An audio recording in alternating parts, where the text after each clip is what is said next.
Рахман-рахим. Бабул бай'ил фасид. Бузылған сода. Болбойт мұнымен сода қылыш.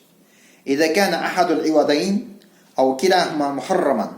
Егер алмаштырып отқан, же сатып отқан, сатып алып отқан бирөөсү харам боло турган болса, ал сода болбойт. Мисалы, фал бай'ул фасиду кал бай'ил бил майтати. Өлгөн нерсени сатыш, өлүп калган коюңду сатпа, харам ал. Өзүңө харам болгон башкага да харам болот. Өлүп калган уюн сатып жиберет да кээ. Экинчи, обиддам кан алда харам болот.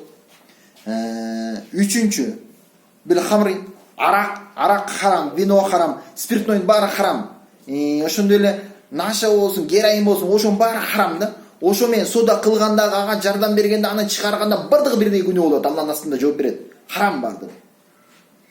Ошондой эле бил хинзир, чочко бакпаңыз. Кээ бирөөгө чочко бакпайын деп, бакпаңыз, харам. Чочко сатканда харам, аны алганда харам. Харам нерсе менен сода кылбаңыз. Халал нерсе менен сода кылыңыз, жашооңузда береке берет, Алла субхана таала разы болот. Кээ бир павильондор, магазиндерге биз айтабыз дейм, кээде совет сураганда, спиртне койбой эле коюңуз, сигарет да койбой эле коюңуз, адал нерселерди коюңуз, байыз, Алла жашооңузга береке берет десе, кантип эми? Арак жок болсо сода болбой калат деди. Бул сиздин акылыңызда. Халал нерсе менен береке болот, Алланын жардамы болот, Алланын рахматы болот. Харамды эч убакта магазиниңизге, супермаркетиңизге жолотпоңуз. Харам менен сода кылбаңыз. Кичинекей харамды кошуп жиберип, канча деген халал нерсеңиздин баардыгын берекесин өчүрүп таштайсыз.